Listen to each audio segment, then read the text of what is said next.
बीच में जो एग्रीमेंट हुआ, जिसे हम लोगों ने पूना पैक्ट के नाम से जान रहे थे, वो पढ़ लिया और हमारा वहां पे मूवमेंट कंप्लीट हो गया था। नेक्स्ट जो है हमारा मूवमेंट वो है क्विट इंडिया मूवमेंट 1942 में। और 1942 के मूवमेंट के बाद होगा ये कि फिर फाइनली एक तरीके से हमें मालूम पड़ जाएगा कि इंडिपेंडेंस मिलने वाली है, और इंडिपेंडेंस के लिए जो इंडियन इंडिपेंडेंस एक्ट आएगा उसके बाद इंडिया को इंडिपेंडेंस मिल रही होगी। तो आज हमारा टॉपिक जो है वो क्विट इंडिया मूवमेंट। अगर ये हमारा हो गया देन हम आगे बढ़ेंगे। आज लंबा रखेंगे क्लास को, तो पानी वानी पीते रहिएगा आप लोग और जागते रहिएगा, ठीक है। किसी को भी हल्की सी नींद आए तो बताना। मेरी वॉइस प्रॉपर आ रही है, इको वगैरह तो नहीं है किसी को भी? ठीक है। तो अब हमारा टॉपिक है क्विट इंडिया मूवमेंट। अब ये बाकी मूवमेंटों से डिफरेंट कैसे है, पहले ये समझ लें हम लोग। इसको अलग से एक हेडिंग के फॉर्म में, हमने अलग चैप्टर के फॉर्म में से क्यों पढ़ रहे हैं। देखो, अभी तक गांधी जी की जो आइडियोलॉजी थी वो आइडियोलॉजी ये थी कि नॉन वायलेंस रखना है और मूवमेंट हमेशा कंट्रोल्ड फॉर्म में होना चाहिए। नॉन वायलेंस और कंट्रोल्ड फॉर्म, ये अभी तक की आइडियोलॉजी थी महात्मा गांधी जी की। लेकिन जब हम क्विट इंडिया मूवमेंट पे देखेंगे अभी हम, तो यहाँ पे देखेंगे कि इस तरीके की चीजें नहीं होंगी। कैसे चीजें नहीं होंगी? पहली बात, कंट्रोल्ड वे में नहीं होगा मूवमेंट। यहाँ पे पब्लिक को फ्रीडम दी जाएगी कि जो चाहे वो कर सकते हैं, ठीक है। मूवमेंट में वॉयलेंस होगा और गांधी जी मूवमेंट को वापस नहीं लेंगे, ये बड़ी बात होगी यहाँ पर।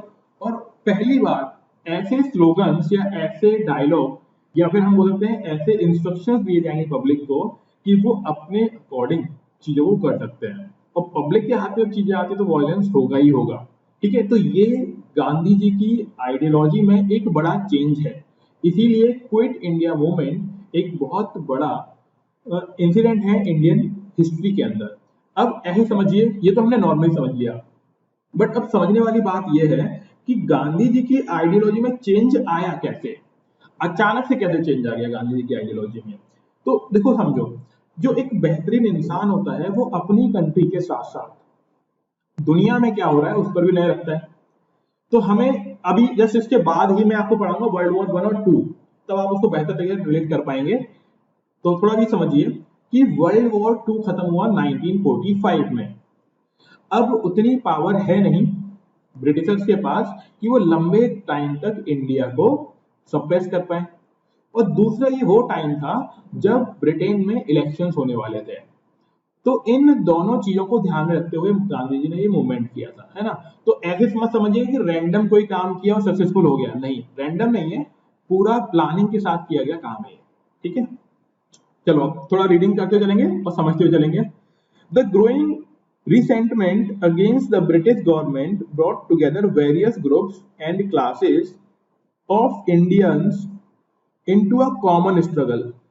कॉमन स्ट्रगल का मीनिंग कि जैसे जैसे लोगों के मन में गुस्सा बढ़ रहा है, ठीक है, ब्रिटिशर्स के अगेंस्ट मूवमेंट करने चाहते हैं, तो इन्होंने क्या किया, उसको एक कंबाइंड स्ट्रगल बना दिया।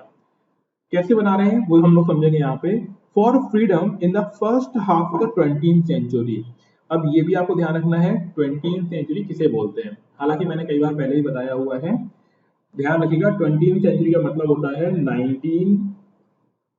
1901 से लेके 1999, ये टाइम है 20th सेंचुरी का, ठीक है। ये आपको ध्यान रखना है, जब भी ऐसे बोला जाएगा तो ईयर वाला फ्रेम आप ध्यान रखिएगा।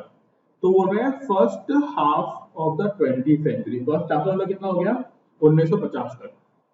फर्स्ट हाफ का मीनिंग कितना होगा, 1950 तक, ठीक है। अब हुआ क्या, डिसकंटेंटमेंट, यानी लोगों के मन में क्या है, गुस्सा है। इसी चीज को इन्होंने क्या कर दिया, चैनलाइज्ड कर दिया। चैनलाइज से मतलब होता है डायरेक्शन दे देना। The Congress under the leadership of Mahatma Gandhi into various organised movement for independence. और अब हो क्या रहा है, दो चीजें हैं। एक तो ऑर्गेनाइजेशन है जिसका नाम कांग्रेस, और लीडर कौन है, महात्मा गांधी जी। इनके अंडर में मूवमेंट होगा, ठीक है। अब इसमें होगा क्या, in which culminated in a movement calling for a complete withdrawal of the British from India और the famous quit India movement. Complete withdrawal का मीनिंग क्या होता है भैया, ब्रिटिशर्स इंडिया छोड़ के निकल लो, पूरी तरीके से निकल लो, इसे बोलते हैं कंप्लीट विड्रॉल। और इसके लिए जो मूवमेंट दिया, जो नाम दिया इन्होंने, उसे क्या बोला गया, क्विट इंडिया मूवमेंट। यहां तक बात समझ में आई? हाँ जी। अब ये एक फोटो देख सकते हो आप, और जवाहरलाल नेहरू आपको दिख ही रहे होंगे, ठीक है। तो इवेंट क्या क्या होंगे, जैसे हम लोगों ने हर एक मूवमेंट पढ़ा, उस मूवमेंट में कुछ इवेंट, कुछ पार्टिसिपेशन वो रहता है, तो यहाँ पे क्या क्या होगा वो देखिएगा आप। तो events leading to quit India movement, यानी कौन कौन से इवेंट हुए जिससे ये फिक्स हो गया कि अब तो हमें क्विट इंडिया मूवमेंट करना ही है। पहला है resignation of the Congress ministers, और ये जो फोटो है वो रिजाइन करने की फोटो है कि रिजाइन कर रहे हैं। रेजिग्नेशन यानी जॉब छोड़ देंगे, और जॉब छोड़ने का मीनिंग मैंने आपको समझा ही दिया है। जॉब छोड़ने का मीनिंग ये होता है कि अब हम ब्रिटिशर्स को सुप्रीम नहीं मान रहे हैं, दूसरी बात हम उनके अंडर भी काम नहीं करेंगे, ठीक है। तो यहां पे देखो, the second world war broke out in September 1939। Second world war कब हुआ? 1939 में हुआ, when Nazi Germany invaded Poland. Invade का मीनिंग होता है अटैक करना, ठीक है। जर्मनी ने क्या किया, पोलैंड पे अटैक कर दिया। Britain and France went to Poland and declared war on Germany. अब हुआ क्या, पोलैंड की हेल्प करने के लिए कौन आ गया, फ्रांस और जर्मनी। और फ्रांस और जर्मनी जब इनकी हेल्प के लिए आ रहा है, तो इसका मतलब ये क्लियर कट सा है, sorry France and Britain, France and Britain जब इनकी हेल्प के लिए आ रहा है, तो इसका मतलब ये है कि जर्मनी से लड़ाई होगी। और जर्मनी में याद करो उस टाइम कौन है, जर्मनी में इस टाइम जो एक तरीके से मान लीजिए कंट्री का लीडर है, वो है हिटलर, है ना। और हिटलर अपने आप में महान आदमी है, वो अलग है, डिसीजंस कैसे सही है और गलत अलग चीज, लेकिन हिटलर एक बड़ा रूलर रहा वहां पे। तो देखिए, the British government of India immediately join the war without consulting the national Congress. अब यहाँ पे ध्यान रखना, जब ये बोल रहे हैं ना ब्रिटिश गवर्नमेंट, यानी इंडिया के अंदर जो ब्रिटिश गवर्नमेंट रूल कर रही थी, उसने क्या किया, इंडिया से सोल्जर्स भेज दिए, और ब्रिटेन तो फाइट कर ही रहा है, और कंसल्ट भी नहीं किया कांग्रेस से। और अगर आपको थोड़ा सा याद हो, तो मैंने आपको बताया था कि गांधी जी ने वर्ल्ड वॉर वन में इंडियन सोल्जर्स को रिक्रूट करवाया था कि वॉर में लड़ाई लड़ेंगे। और उस टाइम गांधी जी का मोटिव ये था कि अभी ब्रिटिशर्स परेशान हैं, उनकी हेल्प करनी चाहिए, और बदले में हमें क्या मिलेगा, हो सकता है डोमिनियन स्टेटस दे दिया जाए, या फिर कुछ फ्रीडम प्रोवाइड की जाए। बदले में मिला क्या था, याद आ रहा है कुछ, क्या मिला था, कोई एक्ट बनकर आया था ना। हाँ जी, याद है किसी को? Yes sir, Rowlatt Act. Rowlatt Act, very good. पढ़ो, है ना, पढ़ोगे तो याद रहेगा ये सब चीजें। तो देखो, अब की बार क्या हुआ, ब्रिटिशर्स ने पूछा ही नहीं, बिना पूछे ही वॉर में इंडियंस को साथ में ले लिया, ठीक है। तो होगा क्या, the elected members of the central legislature के मेंबर से पूछा ही नहीं गया, और बिना पूछे इंडिया को ये वॉर में ले गए। The Congress leaders asked how it was possible for an enslaved nation to aid other in their fight for freedom। अब कांग्रेस लीडर बोल रहे हैं कि यार कैसे इन्होंने हमको हमसे बिना पूछे वहां पे फाइट में इन्वॉल्व कर लिया, तो ये क्या मान रहे हैं हम लोगों को, है ना। तो इसका मतलब ये क्लियर हो गया कि कुछ ना कुछ तो इससे, या तो ये इंडियन को ढंग से ले ही रहे सीरियसली, या फिर इनकी वैल्यू नहीं कर रहे हैं, या फिर इनके लीडर्स को लीडर्स नहीं मान रहे हैं। तो they therefore demanded that India must be declared free. उन्होंने बोला कि इंडिया को फ्री करो, तभी आप यहाँ की आर्मी को यूज कर सकते हो, और at least have effective power before it could actively participate in the war. और इन्होंने बोला कि भैया इंडिया को तभी आप लेके जाओ वॉर में जब इसको आपने फ्रीडम दे दी हो, और फ्रीडम के बाद ही हमें ले जाना सही होगा, नहीं तो क्या गुलाम मान रहे हो, क्या मान रहे हो। क्योंकि देखो, हम लोग बोलते हैं कि ब्रिटिशर्स ने हमें गुलाम बनाया हुआ है, ब्रिटिशर्स ने कभी नहीं बोला कि हम गुलाम बना के बैठे हुए हैं तुम्हें ना। तो ये चीज एक सामने उभर के आई कि भाई ऐसा क्यों कर दिया इन लोगों ने। तो उस टाइम जो लॉर्ड है वो है लिन लिथगो, ठीक है, Lord Linlithgow. The viceroy could not give any such assurance. He declared dominion status as the goal of British policy in India. This was considered inadequate by the Congress. ठीक है, 1 second just रुकिएगा आप लोग, है ना, 1 second just. इसको read करो आप उधर। यस, वॉइस आ रही है मेरी? Yes, sir. ठीक है,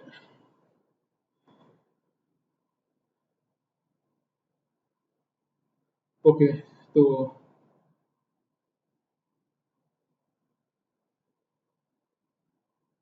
स्टार्ट करते हैं। हम लोग यहाँ पे थे, लिनलिथगो लॉर्ड वाइसराय था इस टाइम, और इन्होंने बोला कि मैक्सिमम क्या मिल सकता है, डोमिनियन स्टेटस, जबकि इंडियंस क्या सोच के बैठे हुए थे कि कंप्लीट इंडिपेंडेंस ही मिल जाएगी, है ना, ऐसा कुछ। तो बात यहाँ पे जमने वाली है नहीं। फिर आगे देखिए, इसके आगे क्या हो रहा है।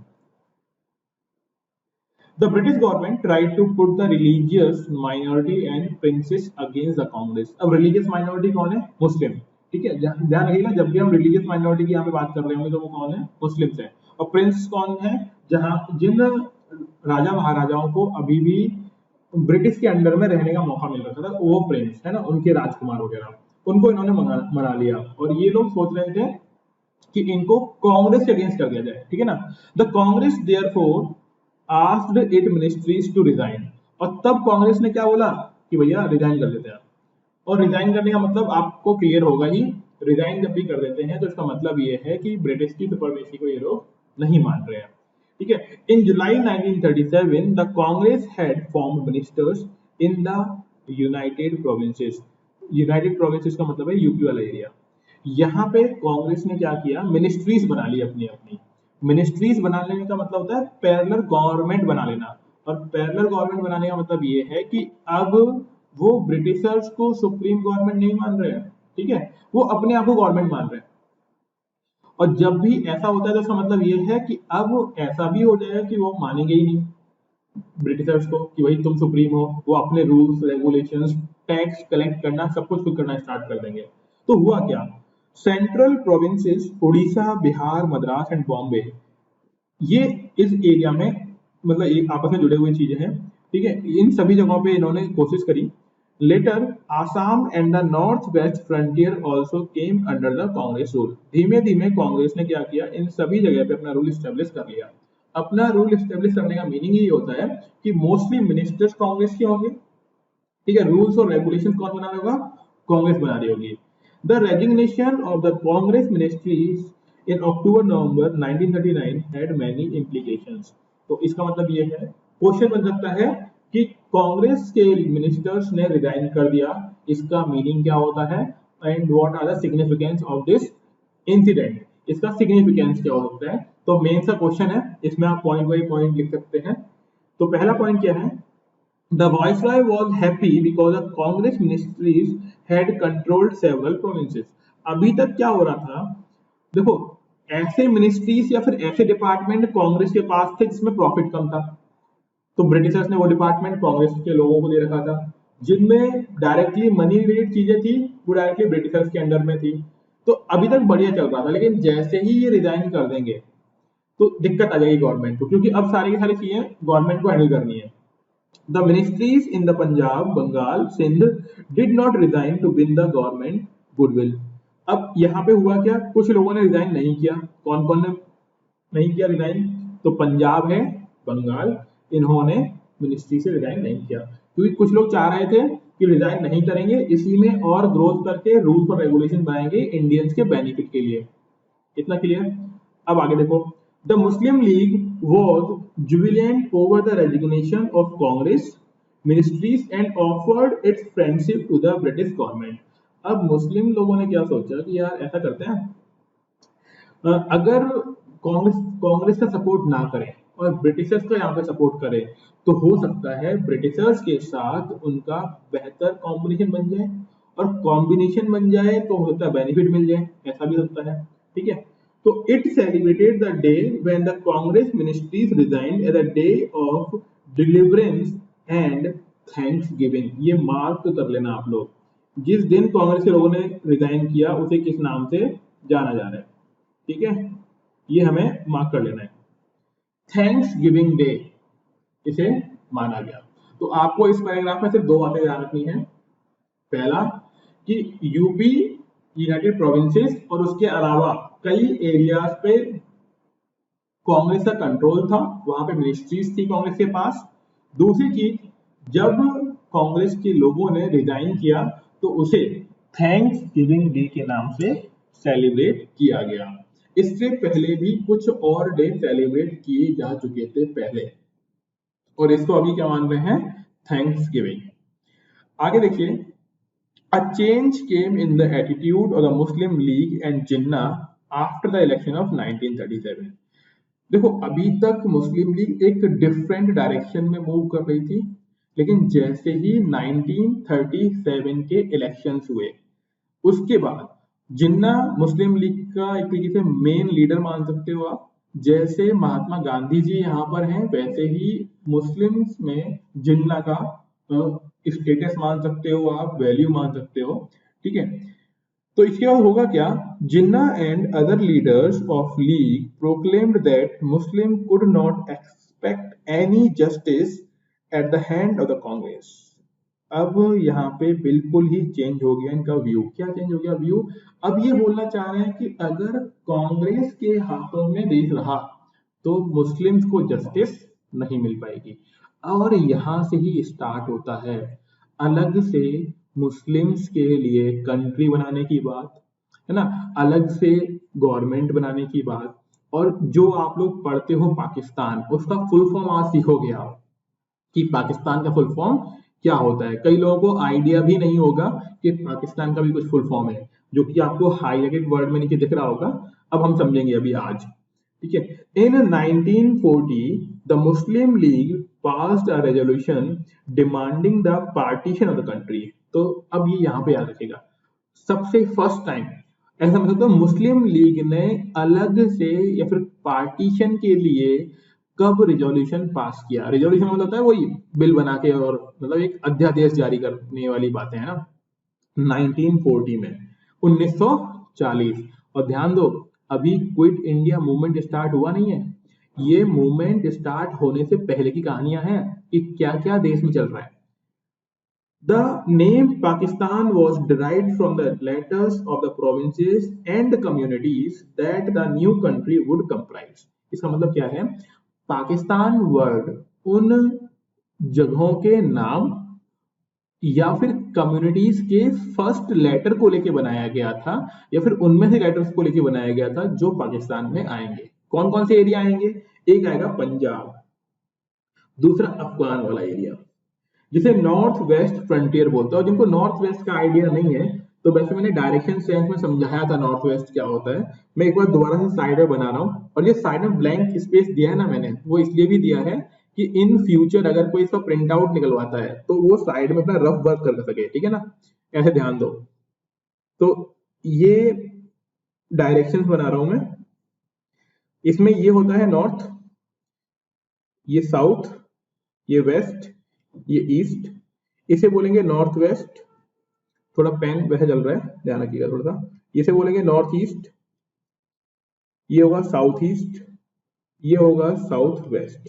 तो ये किधर की बात कर रहे हैं? देखो यहाँ पे लिखा हुआ है नॉर्थ वेस्ट फ्रंटियर, और नॉर्थ वेस्ट फ्रंटियर मतलब इंडिया के इधर वाला पार्ट। कौन सा एरिया आता है इसमें? पाकिस्तान अफगानिस्तान वाला एरिया, ठीक है ना। तो पी और ए का मतलब समझ में आ गया आपको। K for Kashmir, S for Sindh, और बलूचिस्तान का टीए, ठीक है। और अब बलूचिस्तान का बी क्यों नहीं लिया? क्योंकि उससे वर्ड फिर बन नहीं पाता ढंग से, है ना, इसीलिए टीएएन उसका लिया गया। Clear? Jinnah proclaimed that the division of India into 2 autonomous states was the only solution of the India's problem. इन्होंने बोला कि देखो, इंडिया की समस्या का हल तभी होगा जब इंडिया को 2 बराबर देशों में बांट दिया जाए। और दूसरा देश कौन? बराबर मतलब अकॉर्डिंग टू देयर विल, जैसा वो मांग रहे हैं। और ये किस एरिया को मांग रहे थे? पंजाब को, अफगान वाले एरिया को, ठीक है, देन कश्मीर, सिंध और बलूचिस्तान। और इसमें से आपको मालूम होगा आज तक फांस गले में अटकी हुई है कश्मीर को लेके और बलूचिस्तान को लेके। इसकी हिस्ट्री मतलब इसकी इंपॉर्टेंस और ये कॉन्फ्लिक्ट हम लोग IR में पढ़ेंगे, जहां पे इंटरनेशनल रिलेशंस या फिर अंतरराष्ट्रीय संबंध पढ़ रहे होंगे, वहां पर आप समझेंगे किस तरीके से हमारे देश के लिए कश्मीर और बलूचिस्तान, है ना, दो इंपॉर्टेंट नेम है ना, नेम बता रहा हूँ, जगह नहीं, नेम, और उसके बारे में हम लोग पढ़ेंगे क्या क्या इसका यूटिलिटी है। आगे देखिए, अब ये थोड़ा सा बड़ा टॉपिक था और मैं इसको दो पार्टों में नहीं बांटना चाह रहा था, इसीलिए मैंने एक ही पार्ट में लिख दिया, अगस्त ऑफर 1940। क्वेश्चन डायरेक्ट इसी के नाम से आएगा, what is August offers utility, या फिर provisions in the August offer. तो आपको ये ढंग से पढ़ना है कि अगस्त में 1940 में क्या ऑफर, मतलब क्या चीजें रखी गई सामने। तो देखिएगा, a change of government took place in Britain. तो मैंने आपको बताया था कि ब्रिटेन में क्या होने वाले हैं, इलेक्शंस होने वाले हैं, है ना, ये चीज उन्होंने ध्यान रखा था गांधी जी ने। तो अब इलेक्शंस हो रहे थे इन मई 1940, ठीक है। Winston Churchill became prime minister. ये नेम याद रखिएगा, कई लोगों को क्या है ना, नाम ही याद नहीं होता, इंटरव्यू में कई बार पूछ लेते हैं। एक मेरा दोस्त था, उसने डलहौजी का नाम बहुत बार पढ़ा था, डलहौजी डलहौजी डलहौजी, और इंटरव्यू में गया और पूछ लिया, भैया डलहौजी का पूरा नाम बताओ क्या होता है ना। तो कुछ बेसिक चीजें जो आपको स्पेक्ट्रम में किसी भी बुक में मिल जाएंगी, है ना।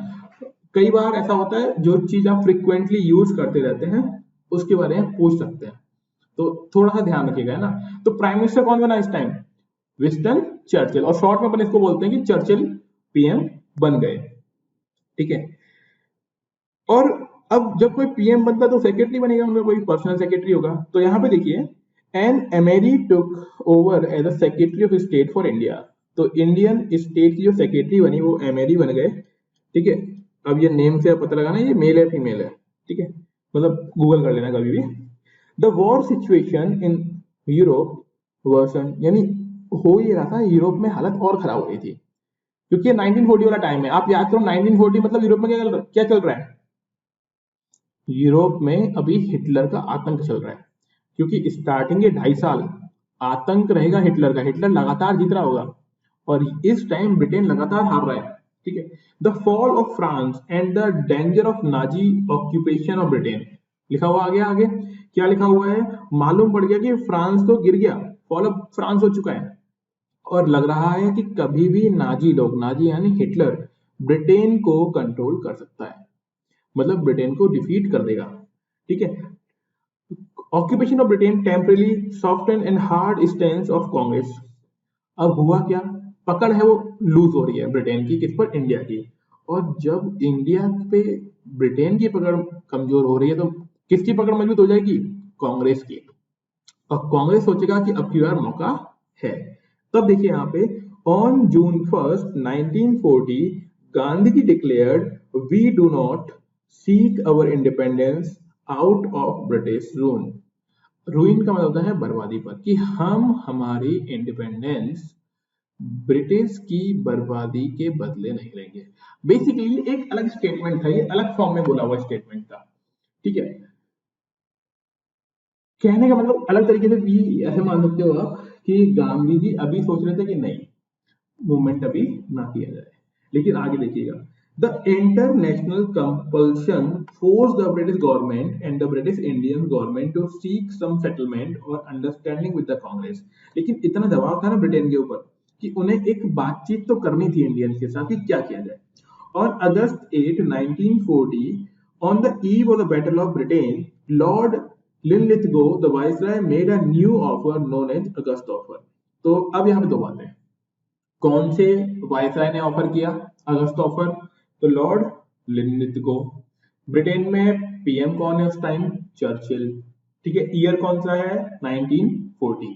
देखो मैं हर चीज बार बार रिपीट कर रहा हूँ, ये इसीलिए रिपीट कर रहा हूँ कि आपको अगर आप ढंग से सुन रहे हैं तो आधी से ज्यादा चीजें यहीं पे याद हो जाए।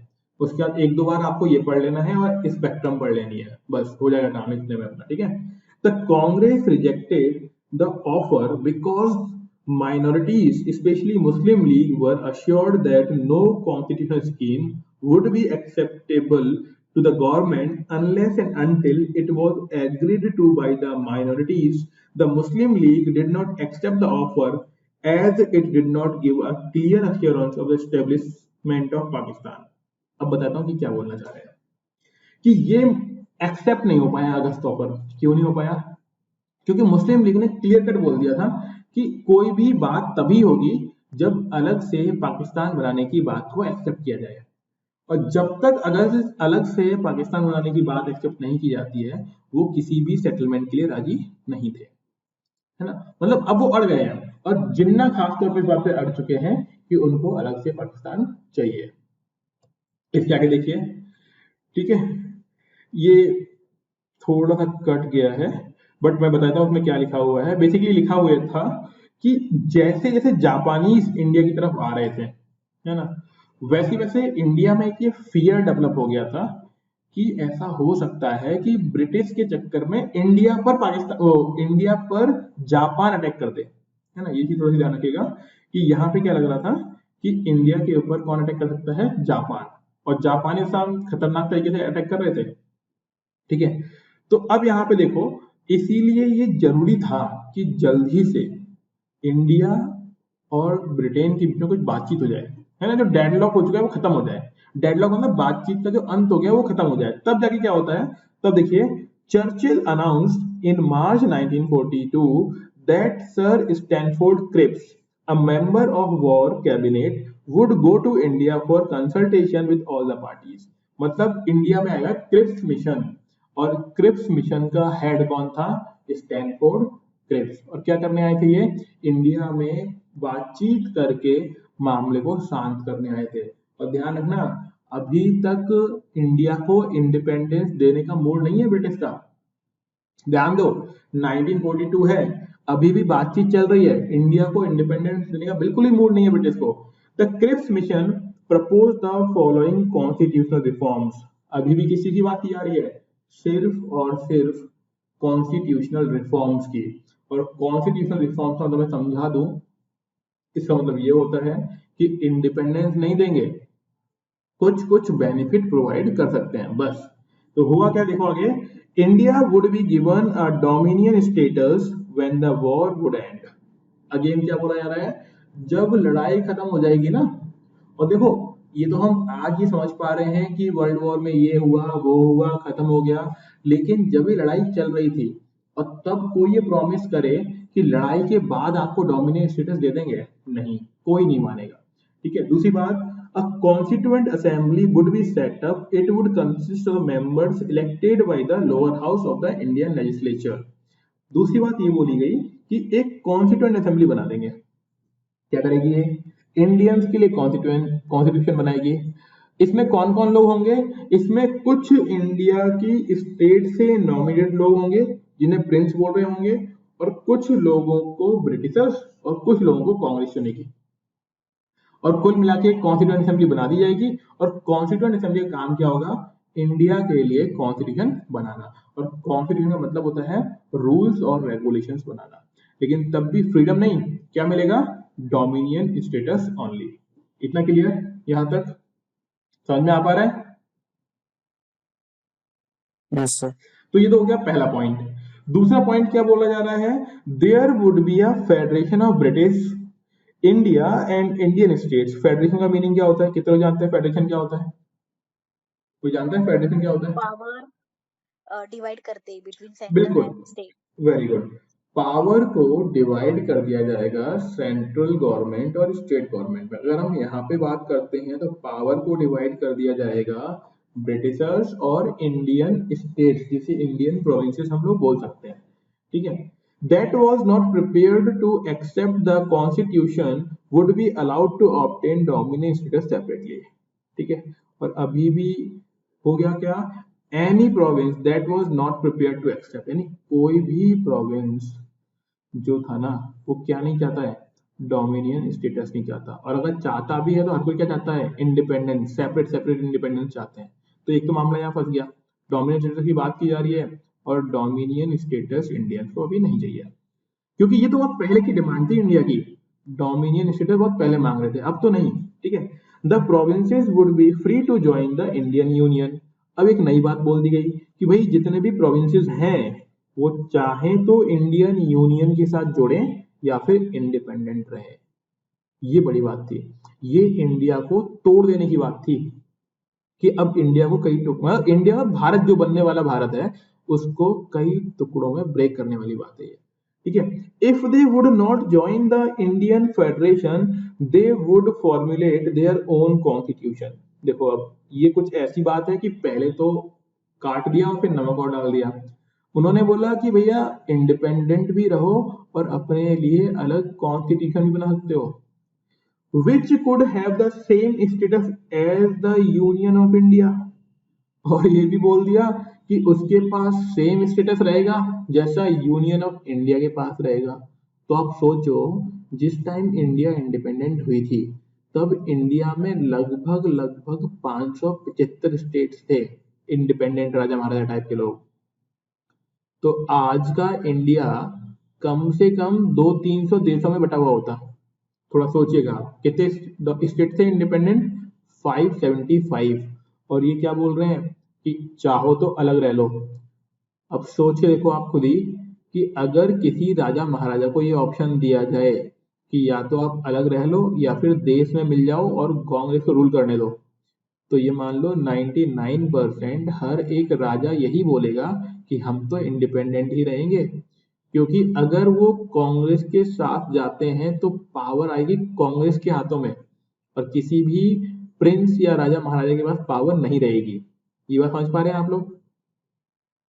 तो कोई चाहेगा ऐसा कि वो दूसरे के अंडर में काम करे? और जो भी राजा महाराजा जिनकी ईगो बहुत ज्यादा होती है ना, भले ही राजा कितना छोटा था वो, ईगो बहुत ज्यादा होगी।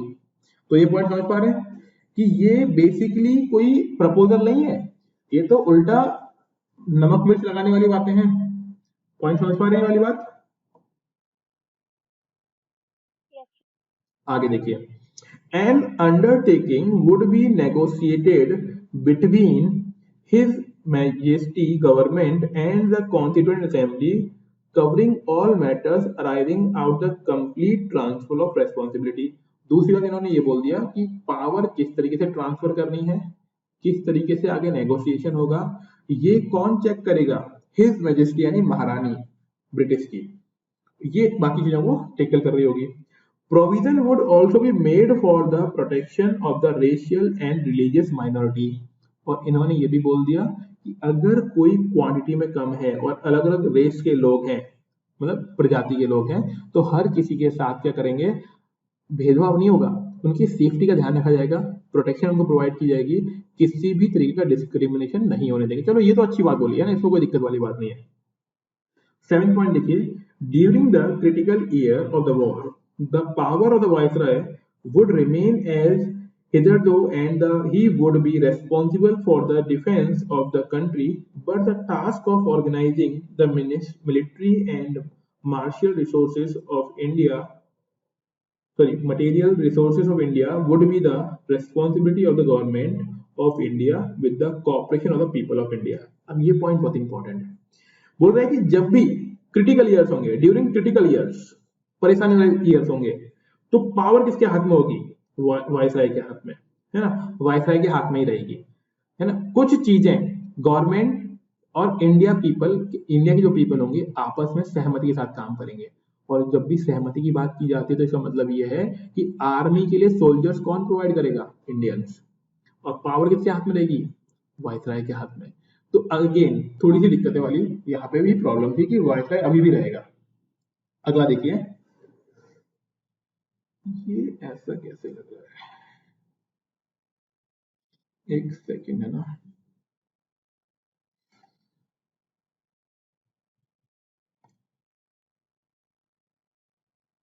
ये कुछ ज्यादा ही जूम हो गया लगता है। मैं इसको पीडीएफ में आपको सही भेज दूंगा, ठीक है ना। अभी ये भले ही आपको लग रहा हो, ठीक है। इसमें बस ये है कि failure of Cripps mission, fail किस तरीके से हो गया क्रिप्स मिशन, तो उसके बारे में लिखा हुआ है। और जो कट गया है वो शायद पीपीटी को रिप्रेजेंट करने के टाइम कुछ गड़बड़ी हो रही है, बाकी अदरवाइज तो बिल्कुल करेक्ट था, ठीक है। तो यहाँ पे देखिए कि फेल क्यों हुआ Cripps mission. Almost all the parties and section of people rejected the proposal of the following grounds. तो फेलियर है ये, कि फेलियर कैसे हो गया क्रिप्स मिशन। तो हर एक सेक्शन और ग्रुप ऑफ पीपल ने मना कर दिया कि भैया नहीं, हम तो इसको नहीं एक्सेप्ट करते हैं। क्यों? पहला, the Cripps mission did not bring with it the promise of independence in the near future. पहली बात ये कि इसने इंडिपेंडेंस की बात ही नहीं करी। और इंडियंस क्या मांग रहे थे इस टाइम? इंडियंस मांग रहे हैं इंडिपेंडेंस, और ये इंडिपेंडेंस की बात ही नहीं कर रहा, पहली चीज। दूसरा, the plan involve partitioning of the country, और इसमें एक चीज क्या है कि इंडिया को 2 पार्ट में डिवाइड कर देंगे। कांग्रेस तो बिल्कुल नहीं मानेगी इस बात को, भले ही मुस्लिम लीग मान ले, ठीक है। The league oppose the creation of a single union, और लीग बोल रही है कि हम यूनियन नहीं चाहते। The proposal did not accept Pakistan specifically, यहाँ पे इन्होंने पाकिस्तान अलग से बात नहीं मानी थी। इन्होंने बोला था कि जो चाहे वो अलग अलग अपना प्रोविंस बना ले, अलग अलग ऑटोनोमस रह सकता है, यानी पाकिस्तान की बात को ये भी एक्सेप्ट नहीं कर रहे हैं। ये बहुत सारे टुकड़े करने के चक्कर में थे। तो they did not grant the right of self determination of Muslim, यहाँ पे मुस्लिम्स को अलग से डिटरमाइन करने की बात ही नहीं बोली गई, तो ये भी नाराज। तो कांग्रेस भी नाराज, मुस्लिम लीग भी नाराज, और एक बड़ा ग्रुप था हिंदू महासभा, उनका हम लोग। The Hindu Mahasabha rejected the proposal because it feared the partition of the country, और देश टुकड़ों में बढ़ जाएगा, इसलिए कौन नहीं मान रहा? हिंदू महासभा।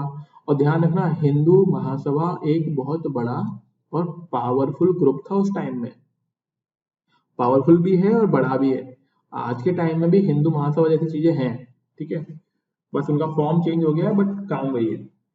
आगे देखिए, the Sikh, the Anglo Indians, the Indians, Indian Christians, labor leaders also opposed them because they did not provide sufficient safeguard for their interest।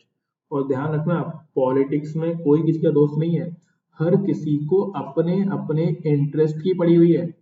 तो इसीलिए जो अलग अलग छोटे छोटे ग्रुप थे, सिख कम्युनिटी है, क्रिश्चियन कम्युनिटी है, लेबरर लोग हैं, इन लोगों ने भी इसमें सपोर्ट नहीं किया, क्योंकि वो क्या मान के चल रहे हैं कि उनको प्रॉपर सफिशिएंट सेफ्टी की अश्योरेंस नहीं दी गई है। सफिशिएंट सेफ्टी की अश्योरेंस से मतलब होता है गवर्नमेंट के अंदर उनको एक सिग्निफिकेंट पोजीशन प्रोवाइड करना। किसमें? गवर्नमेंट के अंदर उनको सिग्निफिकेंट पोजीशन प्रोवाइड करना, इसे बोलते हैं प्रॉपर सेफ्टी या फिर सिक्योरिटी। ये भी नहीं मिली। समझ में आ पा रहा है ना? स्नेहा है? स्नेहा आज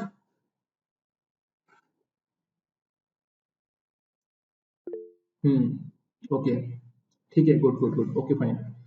चलिए आगे देखिए, तो ये बात दिक्कत की होगी। अगला देखो, the people of the princely states had no right to send their representatives to the proposed constitution making body.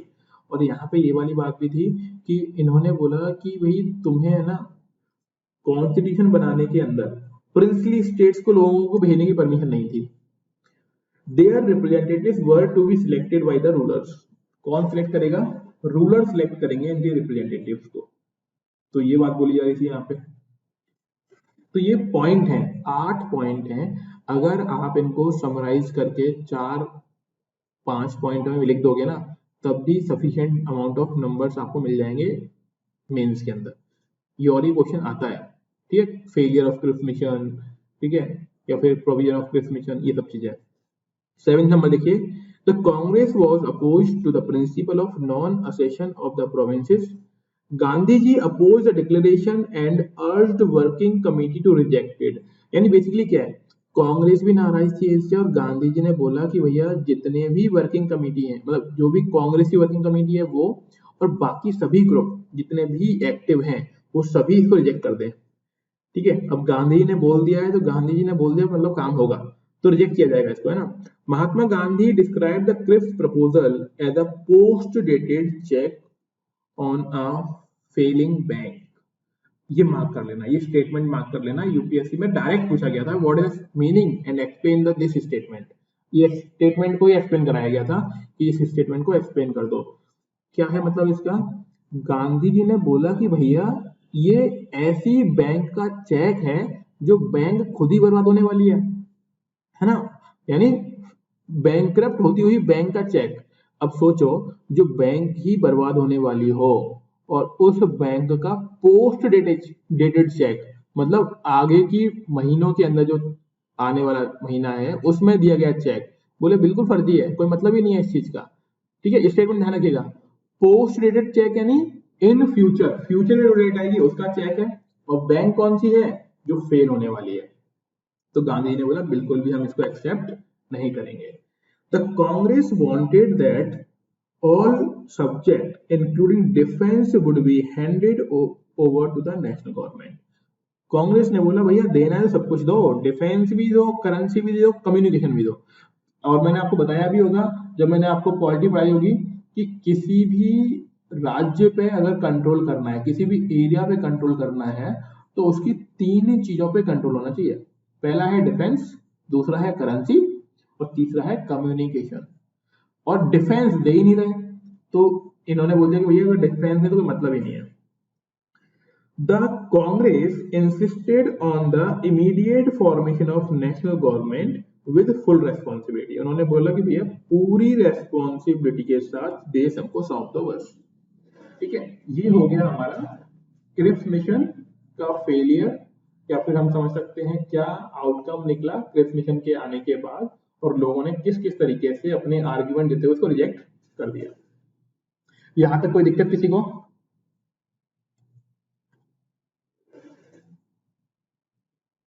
ठीक है। अब जैसे कि मैंने बताया था आपको, स्टार्टिंग के टाइम में मतलब वॉर, सेकेंड वर्ल्ड वॉर जो हो रहा है 1939 में स्टार्ट हुआ, और पहले 3 साल 1942 तक जर्मनी जीत रहा है और जापान पावरफुल है। और एक टाइम ऐसा लगा कि इंडिया पर जापान अटैक कर देगा। क्यों कर देगा इंडिया पर अटैक? क्योंकि इंडिया को वो मान के चल रहे हैं ब्रिटिश प्रोविंस, और ब्रिटिश प्रोविंस मानने की वजह से यहाँ पे अटैक कभी भी हो सकता है। और इस खतरे को बोला गया जापानीज थ्रेट, यानी जापानियों की तरफ से खतरा। और पेपर अगर आप उस टाइम पे उठाएंगे तो ऐसा लग रहा है कि अब बर्मा पहुंच चुकी है पाकिस्तानी आर्मी, अब इंडिया में एंटर करने ही वाली है ना। कभी भी म्यांमार जैसे हम बोलते हैं ना, वहां से इंडिया में एंटर करेगी, पूरा देश बर्बाद कर देगी, ऐसी अफवाहें होने लग गई। और ये फोटो आप देख ही रहे हो कि किस तरीके से अटैक किया जा रहा था जापान की तरफ से। तो क्या लिखा हुआ है, the war situation was discouraging in 1942, यानी लड़ाई इतनी खतरनाक हो चुकी थी कि अब इंडियन को खतरा लग रहा है। जबकि लड़ाई हो रही थी यूरोप के अंदर, है ना, बहुत दूर, लेकिन अब इंडिया के ऊपर दिक्कत बनने लगी। कैसे बनने लगी? जापान की वजह से। The Japanese army had attacked Burma, और बर्मा को मालूम बिल्कुल पड़ोसी देश है हमारा जापान, वो बर्मा जो है इंडिया का पड़ोसी देश है, जिसे हम लोग म्यांमार के नाम से जानते हैं। और मेरा बड़ा फेवरेट क्वेश्चन है कि म्यांमार की कैपिटल क्या है अब अभी के टाइम में? हाँ, यस, एनीवन? म्यांमार की कैपिटल क्या है?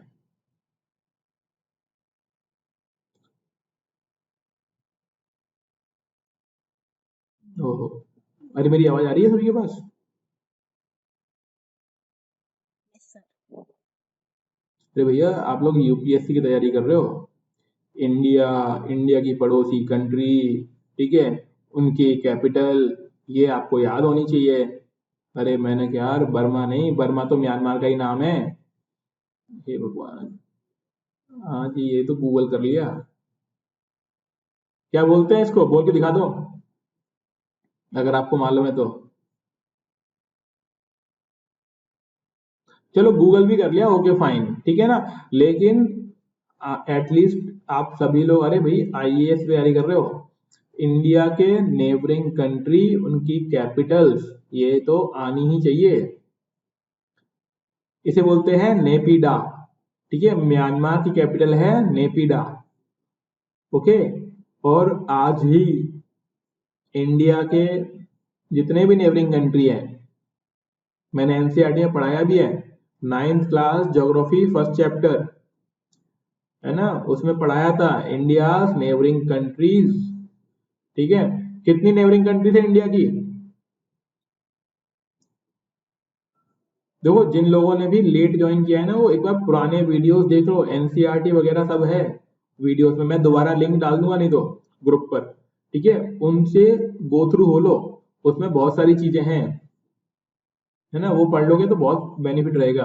ओके, देखो इंडिया की, मैं पुराने वीडियो की लिंक डाल दूंगा आपको, है ना, वहां पढ़िएगा, 1 बाय 1 डालता हूँ जिससे आप देख भी लो, और पूरा बढ़िया सुनो आप लोग, है ना। रेगुलरली जितना ये गैप दे रहा है ना, वो बहुत हेल्पफुल है आप लोगों के लिए। और ये गैप देने का मोटिव भी ये है कि कोई भी चीज बैकलॉग ना छूट जाए, है ना। लेकिन ऐसा मत करो कि आप कैपिटल ही नहीं बता पा रहे हो, है ना, ये बहुत खराब चीज है। हाँ देखो मैं बताता हूँ आपको कि इंडिया के नेबर में 9 कंट्रीज हैं। इन कंट्रीज को हम दो क्राइटेरिया में डिवाइड करते हैं।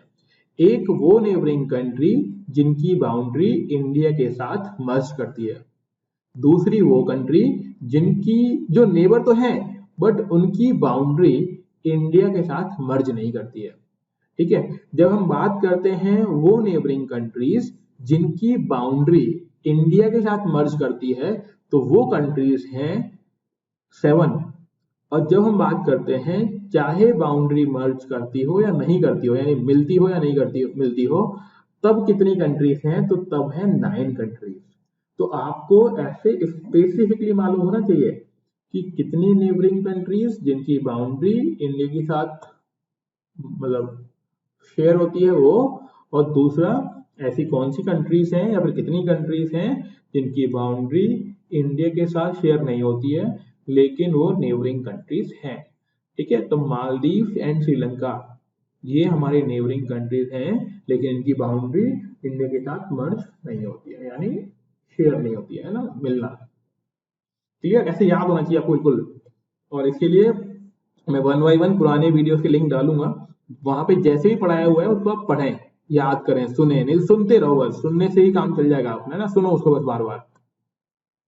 आगे देखिए, अब हो ये रहा था कि बर्मा पे अटैक हो गया और बर्मा की बाउंड्री बस इंडिया से बिल्कुल लगी हुई मानो, और जैसे ही बर्मा में अटैक हुआ वही इंडिया के लोगों के हाथ पैर कांप गए।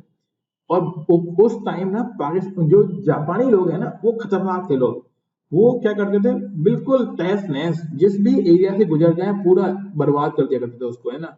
तो इंडिया के लोगों के तो ये हाथ पैर कांप गए, उनको लगा कि अगर ये जापानी फोर्स इंडिया में आ गई तो बर्बाद कर देंगे पूरे के पूरे इंडिया को। तब देखो यहाँ पे क्या होगा, and was marching towards Assam, और एक खबर आ गई कि बर्मा जीत चुके हैं, बर्मा पे से गुजर गए और आसाम की तरफ आ रहे हैं। तो Gandhi ji observe the presence of British in India is an invitation to Japan to invade India. तब गांधी जी को ये लगा कि भैया इंडिया में ब्रिटिश हैं, इसकी वजह से जापानीज कभी भी इंडिया पे अटैक कर सकते हैं, इन्वेड यानी अटैक करना। तो अब उनको लगा कि भगाओ इनको, नहीं भगाया तो जापानी आके यहाँ पे बिल्कुल तहस नहस कर देंगे, क्योंकि जापानीज उस टाइम पब्लिक को भी मार रहे थे और पूरे खेत वगैरह जलाते हुए आ रहे थे, बिल्कुल डिस्ट्रॉय करते हुए आ रहे थे। ठीक है, their withdrawal remove the weight the Indian leaders were anxious of to save their country from the Japanese invasion, but their slavery was a hindrance। अब इंडियन लीडर क्या चाहते हैं कि भैया कैसे ना कैसे कंट्री को बचाओ, लेकिन दिक्कत क्या है, रूल कौन कर रहा है, ब्रिटिशर्स कर रहे हैं, हम गुलाम हैं। और यही रुकावट है सबसे बड़ी कि भैया गुलामी की जंजीरों को कैसे तोड़ा जाए, यानी गुलामी से बाहर कैसे निकले। Gandhi ji and other leaders were convinced that this situation called for complete independence from the British immediately। और अब गांधी जी को भी लगा और बाकी लोगों को भी लगा कि भैया अब चाहिए कंप्लीट इंडिपेंडेंस, और जल्दी से जल्दी चाहिए, टाइम नहीं है बिल्कुल भी, तुरंत इंडिपेंडेंस की रिक्वायरमेंट है, और ये इंडिपेंडेंस जितनी जल्दी हो जाए उतनी जल्दी मिलनी चाहिए। देखिए, Gandhi ji said India safety and Britain's too, मतलब इंडिया की सुरक्षा तो है ही है और ब्रिटेन की सुरक्षा कर रहे हैं हम लोग, lies in the orderly and timely British withdrawal from India. Gandhi ji ने बोला कि देखो भैया ब्रिटिश वालों, तुम्हारी सुरक्षा भी इसी में कि तुम चले जाओ और हमारी भी सेफ्टी इसी में कि तुम जल्दी निकल जाओ, लेकिन तुम्हारे चक्कर में जापानी हमें भी बहुत मारेंगे, है ना। So they decided to launch a movement calling upon the British to quit India, और इसीलिए उन्होंने एक मूवमेंट चलाया और ब्रिटिशर्स को बोला कि भैया तुम लोग इंडिया छोड़ दो, क्विट इंडिया, और इसी वजह से इसका नाम क्या पड़ेगा, क्विट इंडिया मूवमेंट। तो आगे देखिए, क्विट इंडिया रिजोल्यूशन। अब क्योंकि अब ये कह देने वाली बात तो है नहीं, इसके लिए क्या करना पड़ेगा, कांग्रेस रिजोल्यूशन लेके आएगी, उसे पास करेंगे कि भैया इंडिया को छोड़ दो। तो देखिए यहाँ पे quit India resolution in 1942 the failure of the Cripps mission left no further meeting ground between the India and British, कि अब और कोई बात नहीं होगी, और कोई बात नहीं होगी का मतलब ये है कि अब ब्रिटिशर्स और इंडियंस के बीच में यानी कांग्रेस के बीच में और कोई बात नहीं बाकी है। Government and the Congress, Mahatma Gandhi felt that British presence in India was an invitation to Japan to invade India and that their withdrawal would remove the bet. ये अगेन वही चीज से रिपीट कर दी है क्योंकि जिसे हम लोग ये कंप्लीट करते हैं स्टेटमेंट, ठीक है। He therefore asked the British to leave India in God's hands. इसका मतलब ये है गांधी जी बोल रहे हैं कि ब्रिटिश भैया तुम चले जाओ, हमें भगवान के हाथों छोड़ दो, हम हमारा देख लेंगे, लेकिन अगर तुम रुके तो पक्का है कि भैया अटैक होगा और मारे जाएंगे लोग, ठीक है। The Congress working committee met at Wardha in July 1942. It adopted a resolution known as the Quit India Movement यानी resolution. The resolution stated British rule in India must end immediately. और ये बोला गया कि इंडिया में ब्रिटिश रूल को जल्दी से जल्दी खत्म कर दिया जाए, ठीक है।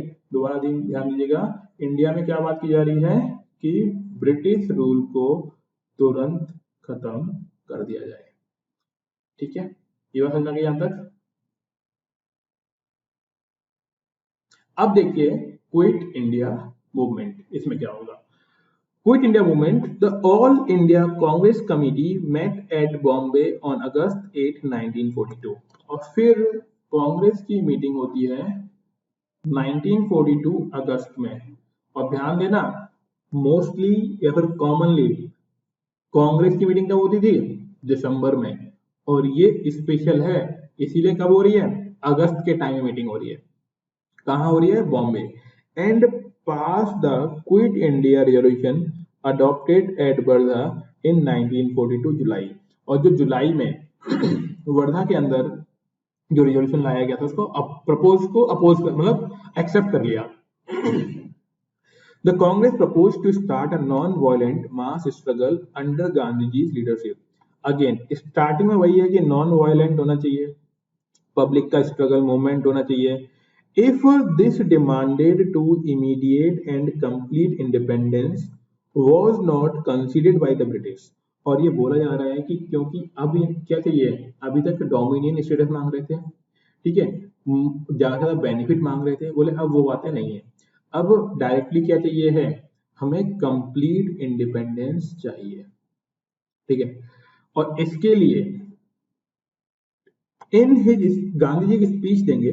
इन his speech before the all India Congress committee, जिसे मीटिंग बोलते कांग्रेस की, Gandhi ji declared that it was a decision to do or die.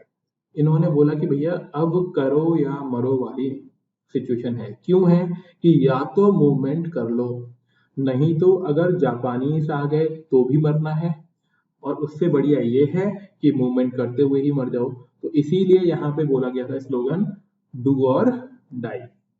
और वो मैंने आपको समझा ही दिया कि कैसे वो पर्सन जो अभी तक नॉन वायलेंस की बातें कर रहा था वो भी ये स्टेटमेंट देगा डू और डाई, यानी करो या मरो वाली चीज है। Before the Congress could start the movement, the government struck hard. Early in the morning of August 9, Gandhiji and other Congress leaders were arrested and taken to unknown destination, and the Congress was once again declared illegal. और जैसे ही इन्होंने movement start किया तो इस बार British government जो India में है वो कड़ाई से इनके सामने आई, मतलब सख्त हो गई। और सख्त होने का मतलब ही क्या था कि लीडर्स को अरेस्ट कर लो, जेल में डालो, कांग्रेस को इलीगल डिक्लेयर कर दो। अब अच्छा कोई बताएगा मेरे को कि जब कभी भी कांग्रेस को इलीगल डिक्लेयर कर रहे हैं तो उससे क्या आउटकम निकल रहा है, क्या मतलब निकलता है इसका कि कांग्रेस को इलीगल डिक्लेयर कर दिया गया है, इसका मीनिंग क्या है? हाँ जी, कोई बताएगा? Sir sedition. Very good. एक तो एक चीज ये हो सकती है कि कांग्रेस के थ्रू की गई अब एक्टिविटीज जो भी होंगी ना उसे देशद्रोह या फिर सेडिशन के अंदर माना जाएगा। कि जैसे मीटिंग्स करते हैं, रिजोल्यूशन पास करते हैं, कोई भी एक्ट बनाते हैं, जो कांग्रेस पार्टी है उसी को क्या उन्होंने क्या कर दिया, इलीगल डिक्लेयर कर दिया कि भाई अब अगर तुमने काम किया ब्रिटिशर्स के अगेंस्ट तो ये क्या माना जाएगा, एक इलीगल एक्टिविटी या फिर देशद्रोह की एक्टिविटी मानी जाएगी, ठीक है। इसीलिए ऐसा हो रहा है कि ये जैसे ही कुछ होता है कांग्रेस को इलीगल डिक्लेयर कर देते हैं कि भैया अब ये कोई रूल रेगुलेशन वगैरह पास ना कर दे, और कर भी दिया तो उसे क्या माना जाएगा, देशद्रोह या फिर कंट्री के अगेंस्ट की गई एक्टिविटी माना जाएगा। ठीक है, तो इसलिए बार बार इसको इलीगल डिक्लेयर करते थे। आगे देखिए, आगे क्या हुआ, all over the country there were strikes, पूरे देश में हड़ताल स्टार्ट हो गई, एंड डेमोन्स्ट्रेशंस, धरने वगैरह, विच वर लाठी चार्ज एंड फायर्ड अपॉन, और फिर बदले में पुलिस क्या करेगी, लाठियां जलाएगी, गोली जलाएगी। People attack the symbols of British authority, लोगों ने तोड़फोड़ मचा दी जो जो चीजें ब्रिटिश को रिप्रेजेंट करती थी। जैसे कि क्या क्या हो सकते हैं वो, द पुलिस स्टेशन किसके थे, ब्रिटिशर्स के थे, तोड़ दिए। पोस्ट ऑफिस तोड़ दिए गए, रेलवे स्टेशन, ठीक है, and national flag were hoisted upon on public building, और जो इंडिया का झंडा या फिर आप बोल सकते हो जो तिरंगा है उसे फहराया जा रहा है इन बिल्डिंग्स पर। British authority disappeared in part of Uttar Pradesh, Bihar, West Bengal, Orissa, Andhra Pradesh, Tamil Nadu, Maharashtra. मतलब यहाँ से ब्रिटिश अथॉरिटी को भगा दिया गया है ना, इन्होंने बोला कि भैया तुम हो गया तुम्हारा काम पूरा, है ना, भगो यहाँ से। इन एरियाज पर कंट्रोल किसने कर लिया, इंडियन लीडर्स मान सकते हो आप, या फिर जो मूवमेंट कर रहे थे उन लोगों ने, या फिर बेसिकली आप ये मान लीजिए कि यहाँ पे इंडियन फ्लैग को फहराना स्टार्ट कर दिया गया था। In some area such as Ballia in eastern, ये जगह है यूपी के अंदर, ठीक है, Tamluk in Midnapore district of West Bengal and Satara district of Maharashtra, the nationalist setup parallel government. इन जगहों पर बलिया और सतारा में इन्होंने पैरेलल गवर्नमेंट बना ली थी। पैरेलल गवर्नमेंट का मतलब होता है अपने अधिकारी नियुक्त कर देना, ठीक है, अपनी पार्लियामेंट बना लेना, और सारा सिस्टम अभी खुद ही देखेंगे, ब्रिटिशर्स में कोई इंटरफियर नहीं होगा, उसे हम लोग क्या बोल रहे होंगे, पैरेलल गवर्नमेंट। ठीक है, अब एक है अच्युतराव पटवर्धन, जयप्रकाश नारायण, राम मनोहर लोहिया, इनका नाम तो बहुत पढ़ा होगा आपने, है ना, राम मनोहर लोहिया, अरुणा आसफ अली, ठीक है, नाना Patil were among the prominent leader of the underground movement. क्योंकि अब मूवमेंट चल रहा है अंडरग्राउंड क्यों, क्योंकि जितने भी नोन है उनको अरेस्ट कर लिया गया, जितने भी ऊपर थे, ठीक है, तो बाकी लोग छुप गए। अब इन्होंने क्या किया, अंडरग्राउंड सोसाइटी बना ली, ग्रुप बना लिए। They set up a central directorate at Mumbai, और उन्होंने अपना एक तरीके से सेंट्रल डायरेक्टरेट जहाँ से ये ऑर्डर पास करेंगे वो कहाँ बना दिया, मुंबई में, ठीक है। They kept the movement alive despite the government repressive measures, और गवर्नमेंट ने कितनी ही लाठियां जलाई हो, इन्होंने अपना मूवमेंट जारी रखा, यानी मूवमेंट को बंद नहीं होने दिया। तो यहाँ पे आपको क्या ध्यान रखना है, पहली बात पब्लिक ने तोड़फोड़ मचा दी, और याद करो आप पिछली बार तोड़फोड़ हुई थी 1922 में, चोरी जगह पे गांधी जी ने मूवमेंट वापस ले लिया था, सिर्फ एक पुलिस स्टेशन की पर ही होने पर।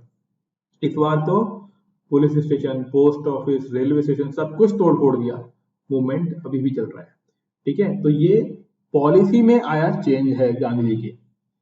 फिर आगे देखिए, the movement also so the active participation of women, मतलब वुमेन भी इसमें पार्टिसिपेट कर रही हैं। कौन कौन है, मातंगी हजरा इन बंगाल, कनकलता बरुआ इन आसाम, ये नाम आप ध्यान रख सकते हैं, पूछा जाता है, और खास तौर पे जो गर्ल्स हैं उनको जरूर ध्यान रखना है, इंटरव्यू में वो पूछ लेते हैं कि फ्रीडम के टाइम पे वुमेन का क्या क्या मूवमेंट में रोल रहा और क्या क्या एक्टिविटी, और 2-3 एग्जांपल देके समझा, बताइए नाम जो लीडर्स थे उस टाइम, तो वो नाम ध्यान रखिएगा। Rama Devi Orissa, Aruna Asaf Ali hosted Indian national flag at the Gowalia tank ground Mumbai, यानी मुंबई में इन्होंने झंडा फहरा दिया।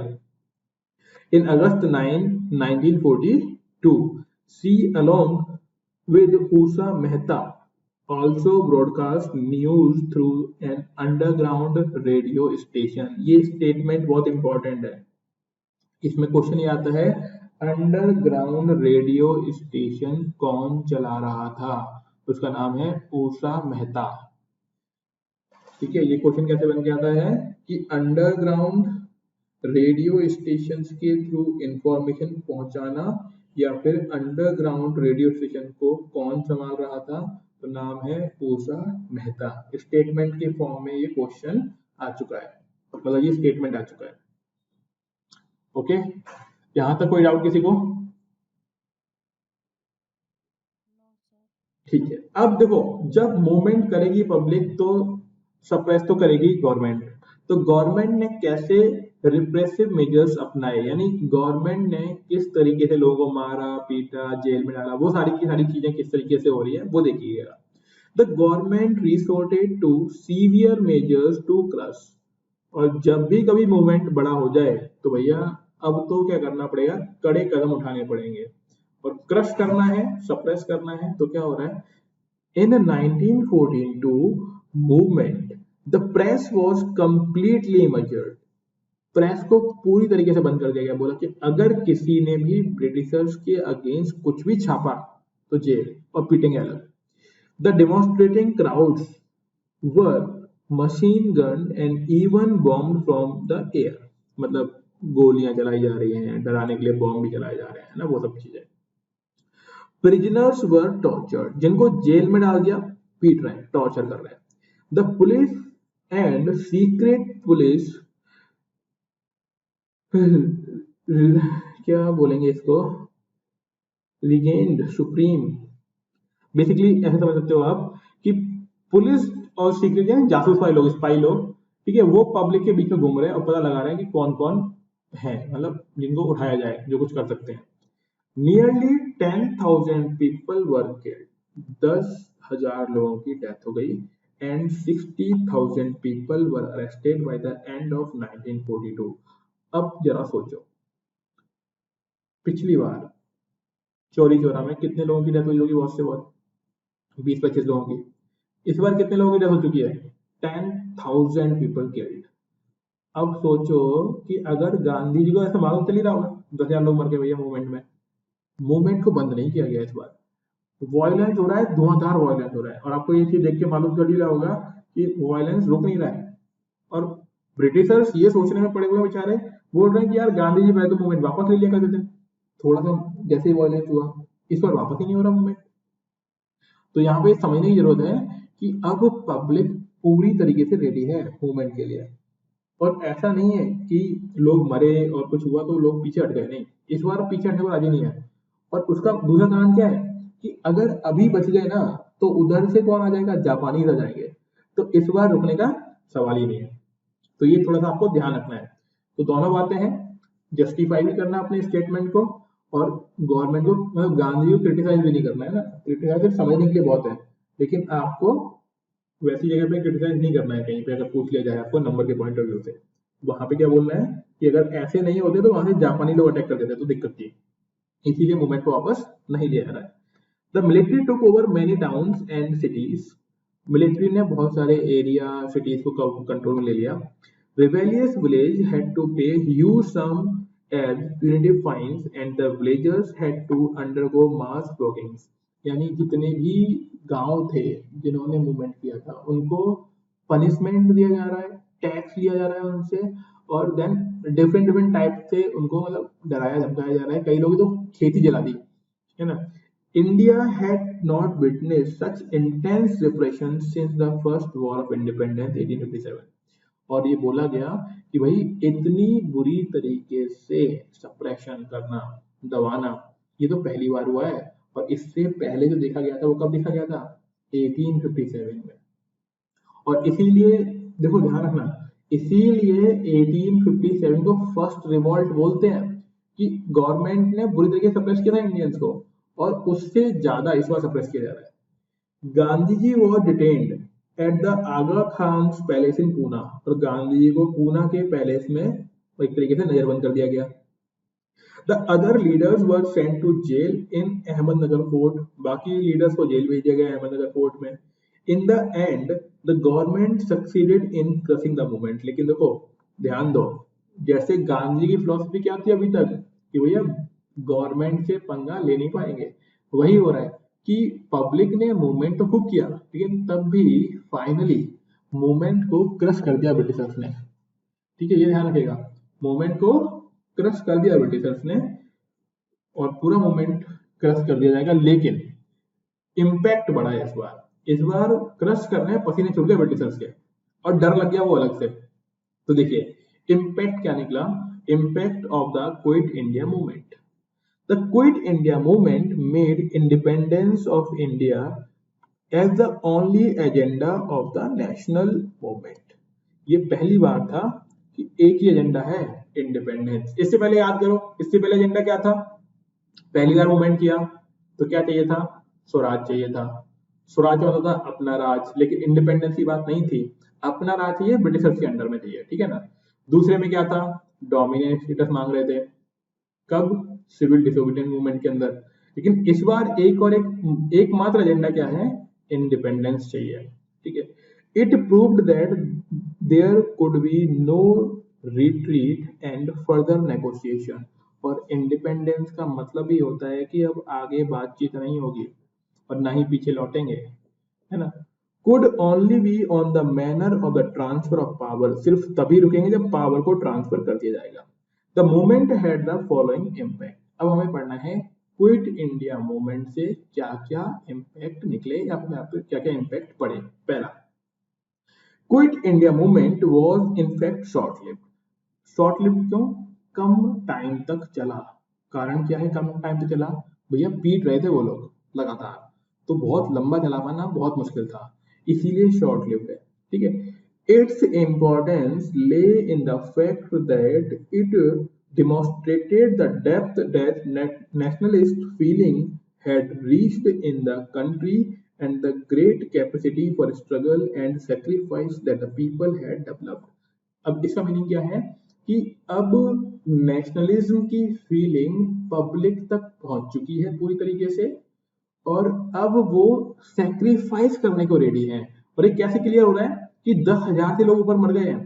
और ध्यान दो, ये तो गवर्नमेंट का डेटा है 10,000, एक्चुअल में आप भी समझते हो कितने लोगों की डेथ हो गई होगी, तब जाके 10,000 नेम डिक्लेयर किए गए होंगे, 10,000 का नंबर बताया गया होगा।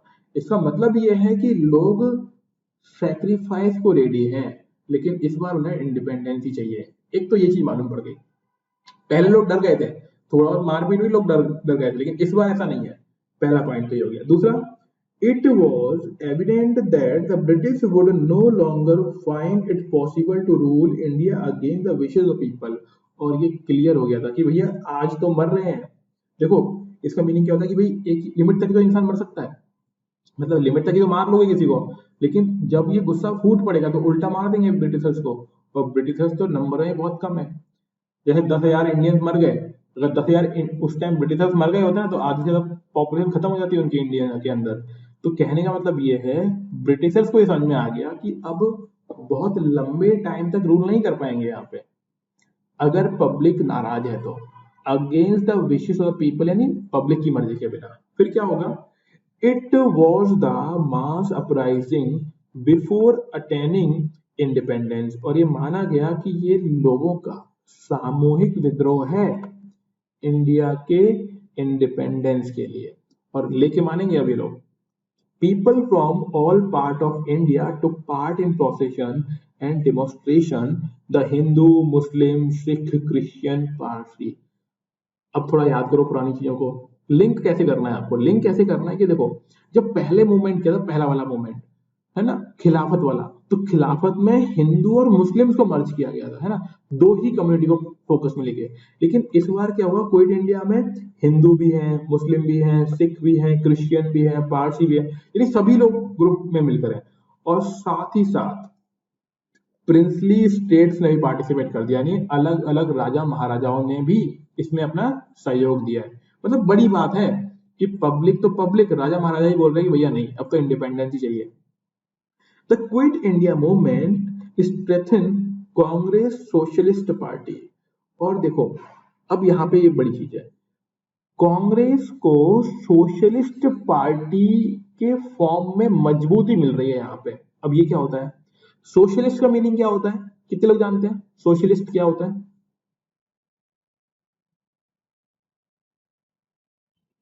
हाँ जी बताया कोई? सर जो सोशली मतलब इक्वल। हाँ, सो वेरी गुड। सोशलिस्ट का मतलब होता है जो सभी की भलाई सोच रहे हो, सभी को बराबर मान रहे हो। अभी तक डर क्या था, डर ये लग रहा था कि कहीं ऐसा ना हो कि कांग्रेस किसी एक तरह के लोगों को ही सपोर्ट करे। लेकिन जब इन्होंने इस तरह का रोल प्ले किया कि सभी पब्लिक को साथ में लेके चल रहे हैं, तो ये और स्ट्रांग बिलीव हो गया कि कांग्रेस एक सोशलिस्ट पार्टी रहेगी, ये ऐसा नहीं है कि किसी का मिसबिहेव कर देगी। तो यहाँ पे ये चीज डेवलप हो गई कि सोशलिस्ट है, ये सभी भलाई सोच रही है, ठीक है, because of its heroic role in the moment. तो मैंने बता ही दिया कि जो बड़ा रोल प्ले किया ना इसने मूवमेंट के अंदर, उससे बात क्लियर हो गई कि कांग्रेस पार्टी सोशलिस्ट पार्टी है, लोगों की भलाई करने वाली पार्टी है, सभी की समाजवादी टाइप की है।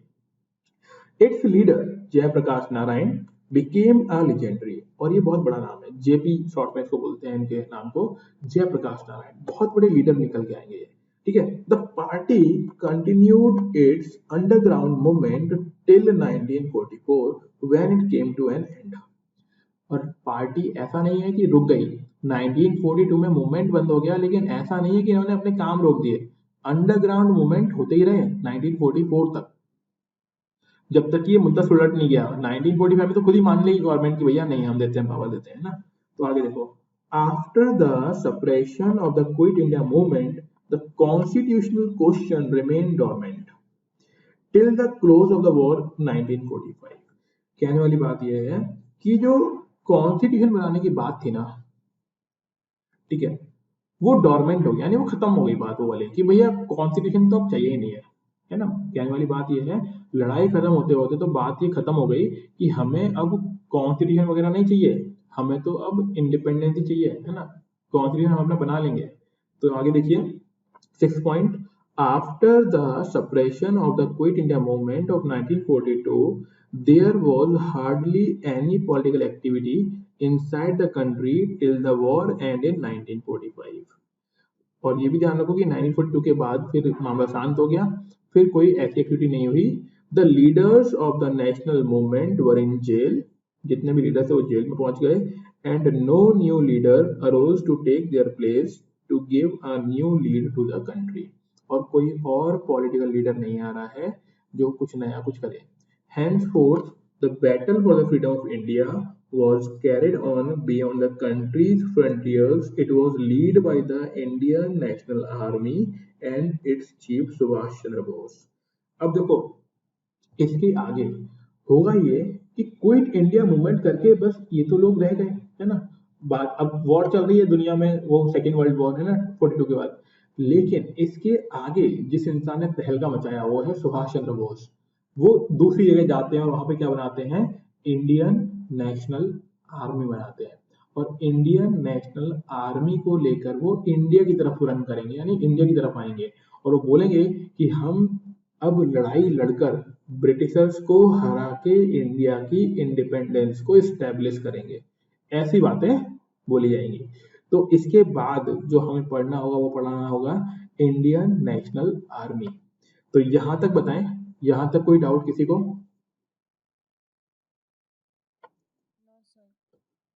यहां तक क्लियर है? तो ये अपना क्विट इंडिया मूवमेंट कंप्लीट हो गया, ठीक है, क्विट इंडिया मूवमेंट का इंपैक्ट कंप्लीट हो गया, मूवमेंट में एक्टिविटी क्या क्या हुई वो कंप्लीट हो गई, ठीक है। ये एक बेसिक इंट्रोडक्शन, बेसिक है, मतलब ये इससे आपकी पकड़ मजबूत हो जाएगी, है ना। डिटेल में, क्योंकि हम एक लिमिट तक ही क्लास में एक्सप्लेन कर सकते हैं चीजों को, ठीक है।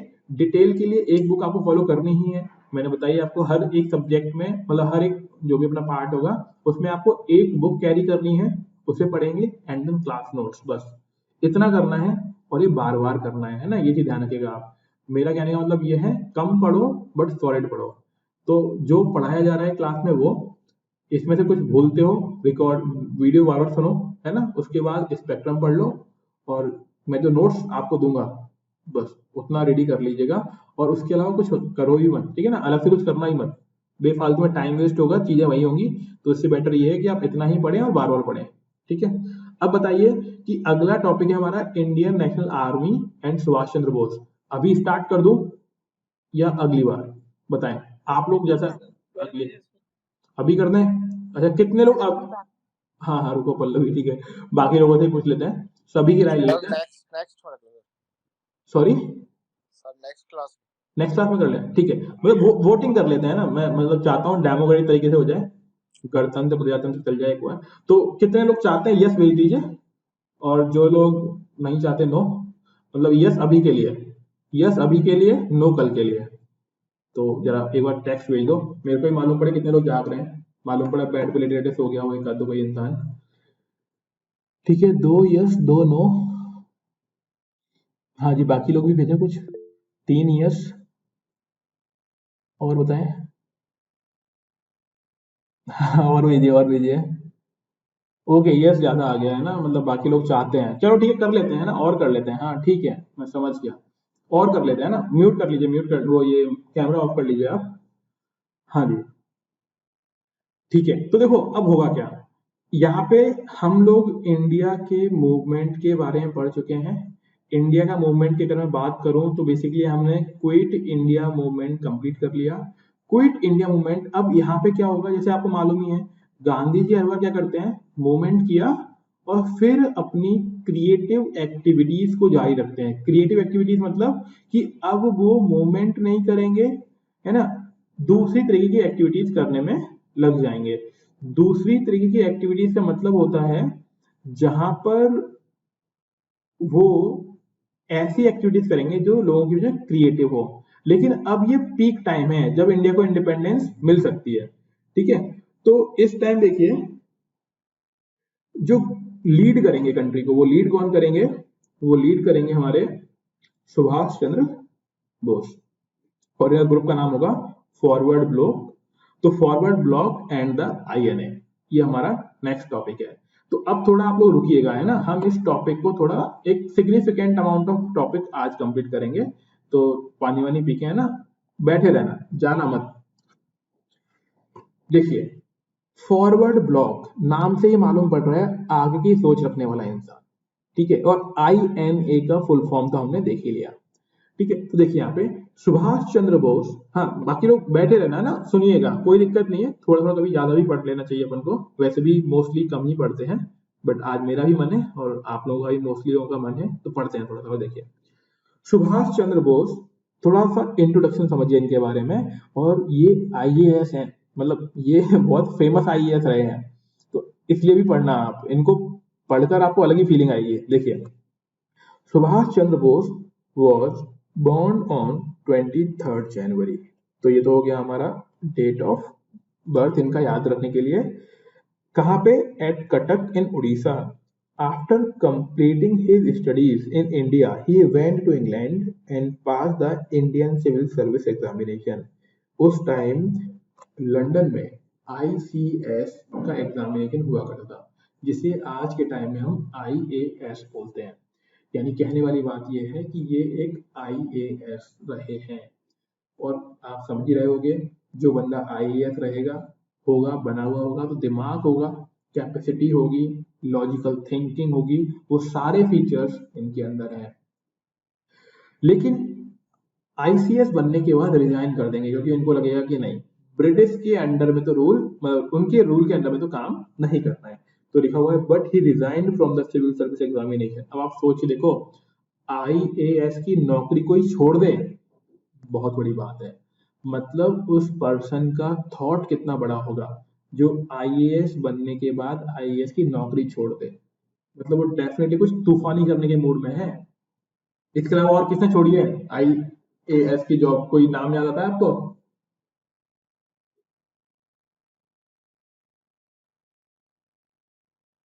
कोई नाम याद नहीं आता?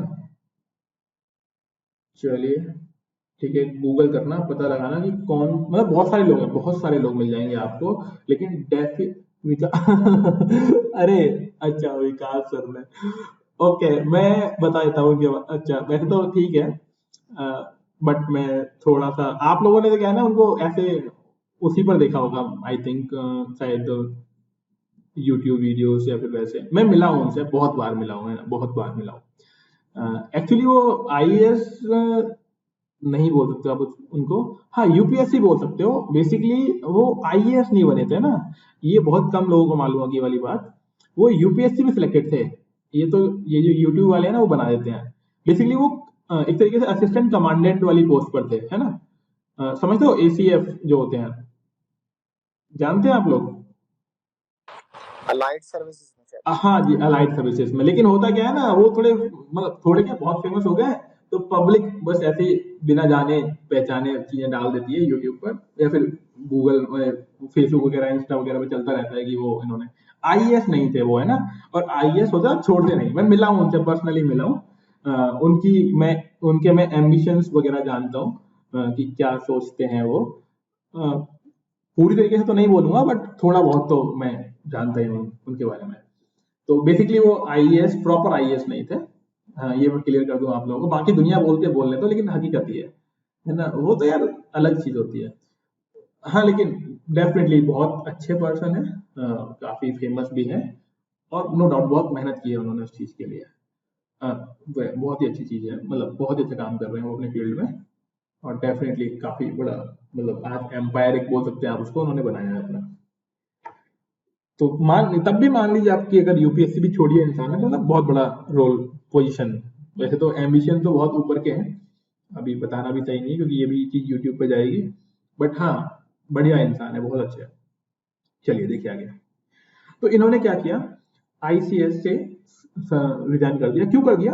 क्योंकि वो नहीं चाहते ब्रिटिश क्राउन के अंडर में रूल, मतलब काम करना। ही सेड, उन्होंने क्या बोला, स्टेटमेंट याद रखिए ये वाला, I do not think that, ये स्टेटमेंट याद रखिएगा, one could be loyal to the British Raj and yet serve Indian honestly, heart and soul. मतलब वो बोलना चाह रहे हैं कि यार ऐसा पॉसिबल ही नहीं है कि कोई इंसान ब्रिटिश के लिए भी लॉयल रहे और इंडिया के लिए, वो मतलब इंडिया का बंदा हो दिल से, आत्मा से, तो वो इंडिया के लिए काम नहीं कर सकता या तो लॉयल तरीके से, या फिर वो ब्रिटिशर्स के लिए काम नहीं कर सकता। बोला कि अगर मैं ब्रिटिशर्स के लिए काम करूंगा तो इंडिया को सर्व ही नहीं कर पाऊंगा दिल से। तो उन्होंने बोला कि नहीं यार, ऐसे डिलीमा में नहीं फंसना, ऐसे डिलीमा में नहीं फंसना। तो उन्होंने सीधा क्या बोल दिया कि भैया रिजाइन, बस नहीं करनी नौकरी। तो बोस एंटर्ड एक्टिव पॉलिटिक्स। और अगर इंसान छोड़ेगा तो क्या अपनाएगा? Active politics.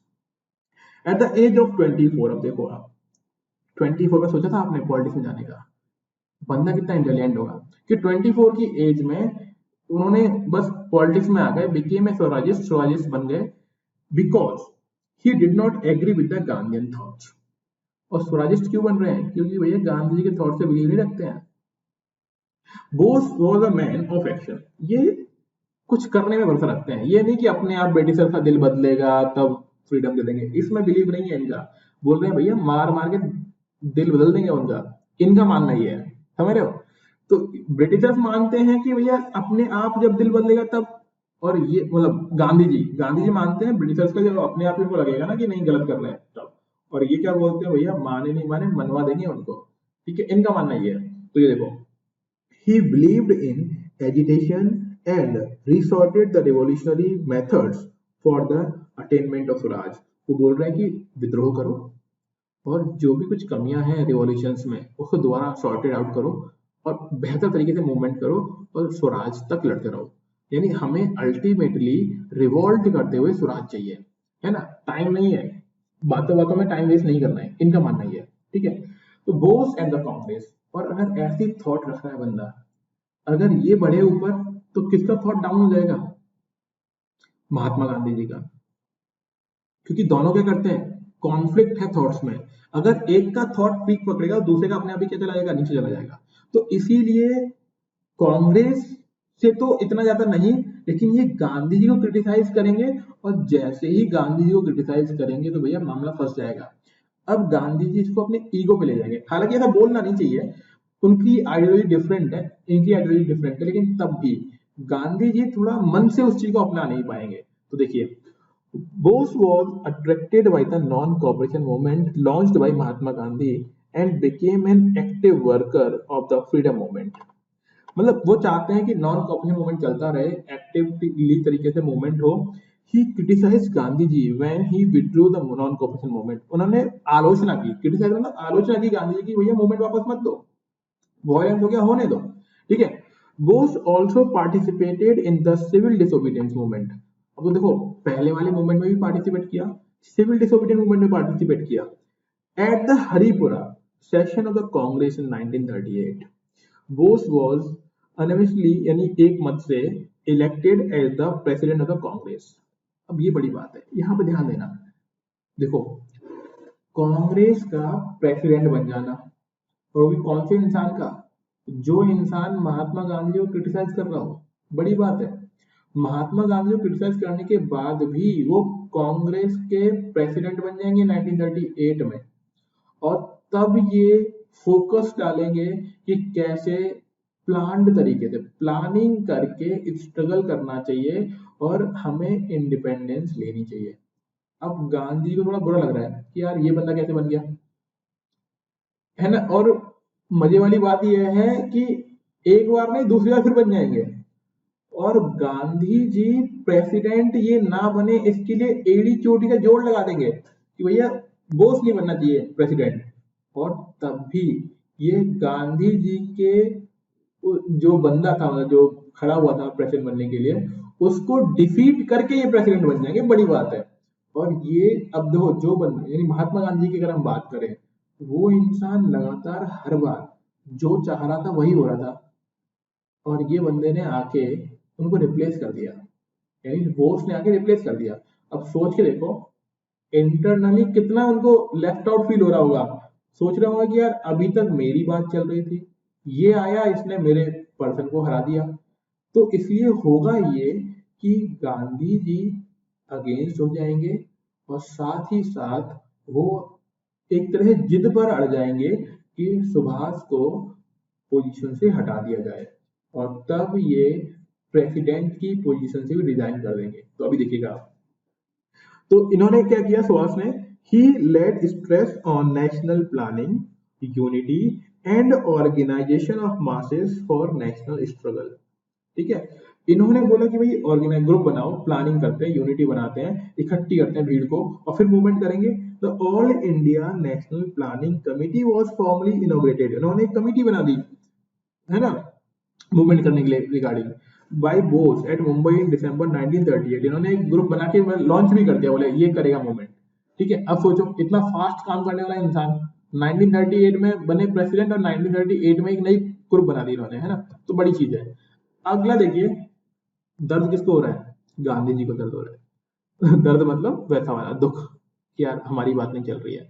तो रिफ्ट विद गांधी जी, यानी गांधी जी और सुभाष के बीच में खाई कहां पर है, मतलब वो खटास कहां पर है, या फिर प्रॉपर खटास ना बोली, या हमारे लीडर्स हैं तो थोड़ा मतभेद बोल सकते हैं हम लोग, विचारों में मतभेद कहां पर है। तो वो देखिए, Subhash Chandra Bose favoured the policy of large scale industrialisation. अब ये एक बहुत बड़ा हेरफेर था। सुभाष चंद्र बोस चाहते हैं बड़ी बड़ी फैक्ट्री लगाई जाए, जैसा ब्रिटिशर्स करते हैं, प्रोडक्शन किया जाए और फिर चीजों को बेचा जाए, जबकि गांधी जी बोल रहे थे स्मॉल स्केल इंडस्ट्रीज के बारे में। अब गांधी जी को लग रहा है कि यार बंदा बिल्कुल उल्टा बोल रहा है मेरे अगेंस्ट। गांधी जी बोल रहे हैं स्मॉल स्केल इंडस्ट्री लगाओ, सुभाष बोल रहे हैं लार्ज स्केल इंडस्ट्री लगाओ। हालांकि बात गांधी जी की भी सही है और बात सुभाष चंद्र बोस की भी सही है। कैसे? देखो, पहला मूवमेंट हुआ था ना जब, नॉन कॉपरेशन मूवमेंट, तो इंडियंस ने ब्रिटिश गुड्स को यूज करना बंद कर दिया, लेकिन बदले में इंडिया के पास इंडियन गुड्स थे ही नहीं इतने कि उनको यूज कर पाए। क्लोथ्स थे ही नहीं, खादी था, खादी बहुत कॉस्टली था। तो कहना बिल्कुल सही है सुभाष चंद्र बोस का कि भैया बड़ी बड़ी इंडस्ट्री लगाओ और बीट करते हैं ब्रिटिशर्स को, कोई दिक्कत ही नहीं है। लेकिन गांधी जी अभी भी क्या बोल रहे हैं, स्मॉल स्केल इंडस्ट्री लगाओ, विलेज को सेल्फ सफिशिएंट बनाओ। तो कॉन्फ्लिक्ट है थॉट्स के अंदर। दूसरा कॉन्फ्लिक्ट देखते हैं, Bose favoured using tact while dealing with his opponent. Subhash Chandra Bose चाहते हैं भैया टेक्निक यूज करो जब लड़ाई लड़ रहे हो ओपोनेंट के साथ। ठीक है, he could not appreciate the openness with which Gandhiji spoke, putting forward his demand at the time of the second session of the round table conference in London। मतलब वो बोल रहे हैं कि भैया ये तो मतलब तारीफ करने वाली बात नहीं है कि जब आप अपनी डिमांड किसी के सामने रख रहे हो तो थोड़ा तकनीक अपनाओ, थोड़ा टेक्निक, थोड़ी स्टाइल से बात करो कि भाई अपनी बात मान ली जाए। वो बिल्कुल भी इस चीज को अप्रिशिएट नहीं कर रहे जैसे गांधी जी ने सेकेंड राउंड टेबल कॉन्फ्रेंस में बात करी थी। अब ये तो भैया बहुत बुरी बात है कि किसी इंसान को यही बोल दिया कि तुम्हें बात करने का तरीका नहीं मालूम, है ना, या फिर तुमने ढंग से अपनी बात को नहीं रख पाए। तो ये कुछ खटास है। तीसरी बात क्या है, द त्रिपुरी सेशन। तो एक हमने पढ़ लिया 1938 वाला, अब अगला है 1939 session of the Congress in 1939। saw the widening of the gulf between the two wings of the Congress। मतलब इसमें खाई और बढ़ गई। खाई किन दो लोगों के बीच में? गांधी जी और सुभाष चंद्र बोस के बीच में। कैसे बढ़ गई खाई? The left wing lead by Bose. Left wing का मतलब ये होता है पावर से गवर्नमेंट को झुकाना चाहते हैं, उसे लेफ्ट विंग बोलते हैं। तो लेफ्ट विंग का लीडर कौन? एक तरीके से सुभाष चंद्र बोस, है ना। एक्चुअल में कोई लेफ्ट विंग नहीं होती है, लेकिन जो लोग गवर्नमेंट के अगेंस्ट पावरफुल तरीके से मूवमेंट करना चाहते हैं उन्हें बोलते हैं लेफ्ट विंग, ठीक है ना। Congress help the people of the princely states in their struggle for freedom, where as Gandhi ji criticise their demand. कहने वाली बात यह है, बोस ये चाहते हैं कि भाई प्रिंसली स्टेट आओ हेल्प करो, राजा महाराजा आओ लड़ाई लड़ते हैं मिलकर, और गांधी जी इस चीज को क्रिटिसाइज कर रहे हैं, ठीक है। तो यहाँ पे फिर से खाई। और अब अगली चीज होगी क्या? प्रिंस अभी हम सेशन की बात कर लेंगे, पहले फोर्थ पॉइंट पढ़ लेते हैं। As Britain started facing difficulties in Europe because of the German threat. तो जैसे मैंने बताया था, जर्मनी से अटैक हो रहा है, लड़ाई हो रही है। सुभाष चंद्र बोस का मानना था कि यार जब ब्रिटेन ऑलरेडी कहीं लड़ाई में फंसी हुई हो, कमजोर है, आओ अटैक कर लेते हैं। जबकि गांधी जी क्या बोलते हैं? नहीं नहीं नहीं, अभी बेचारे परेशान हैं, अभी अटैक नहीं करेंगे। तो ये भी क्या है?